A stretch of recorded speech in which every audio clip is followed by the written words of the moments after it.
People that are underwater with their homes, people that are, quote, upside down where they owe more on the house than it's worth, may use a Chapter 13 to do what's called a strip down, where they get a second or third or junior lien holders stripped down off of the mortgage. What that means, it cannot be used for a first mortgage. If you're underwater with that, neither 7 nor 13 will help you get that loan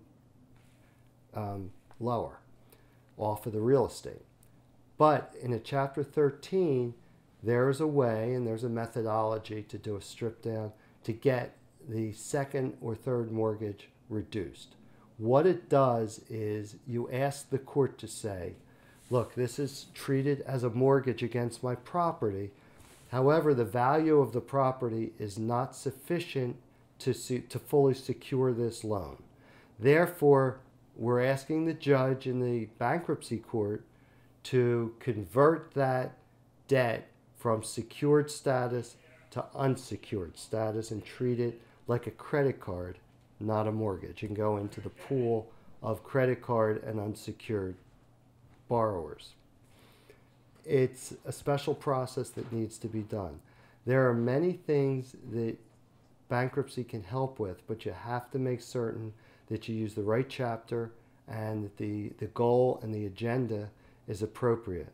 My office has done bankruptcies to assist people, for over 20 years, and we're approved in New Jersey and Pennsylvania for bankruptcy work. What I generally do is sit down and have a consultation with somebody before we even discuss whether or not they're a viable candidate for it.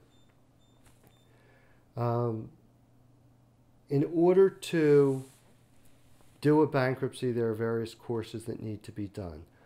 You have to take a creditor course. You have to understand the process and whether or not it makes sense in your circumstance. Some people may feel that the bankruptcy is not a viable option, a short sale is not a viable option, they get denied on modifications, they can't do a deed in lieu of foreclosure. Some people have to let the property go to sheriff's sale. And if that happens, first of all, there are a couple adjournments you can request. There are a couple delays. Before a house goes to sheriff's sale, you will get a notice. Your house in New Jersey will not be padlocked. You will not find your worldly goods out on your front lawn. It is not like that. You will be notified. You will have an opportunity to stay the sale. There's a couple different ways to do it.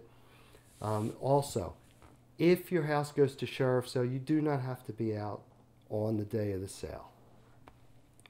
If your house goes to sheriff's sale, you will find out after the sale.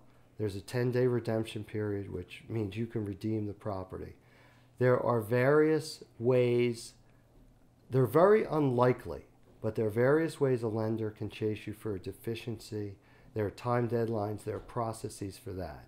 It's a very, very unusual and rare proceeding in New Jersey that if your house goes to sheriff's sale, that the lender will chase you for any additional money after the sale. Usually, generally, most people have about 30 days after a sheriff's sale to vacate their premises. Many lenders at that point will assist with some moving money, storage money, if you leave the house in broom clean condition, and they have various conditions for that. Most of the processes, most of the things that happen when you're in a foreclosure or you're in a sheriff's sale situation will affect your credit report. Latenesses on your mortgage affect it. Foreclosures affect it. Bankruptcies affect it. The only thing that can really help it is afterwards it starts to your credit will rebuild, and will rebuild quickly after these things occur. The lender doesn't really have authority to say, oh, we won't report this on your credit report. There are other serious issues. There are tax implications. If a lender does debt forgiveness, you have issues with that. In bankruptcy, they're treated one way.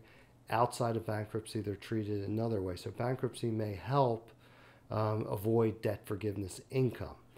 There, it's very complicated, and you really need to discuss it with someone that understands it before you do something like a deed in lieu. You may say, "Hey, we're better off doing a bankruptcy or a short sale."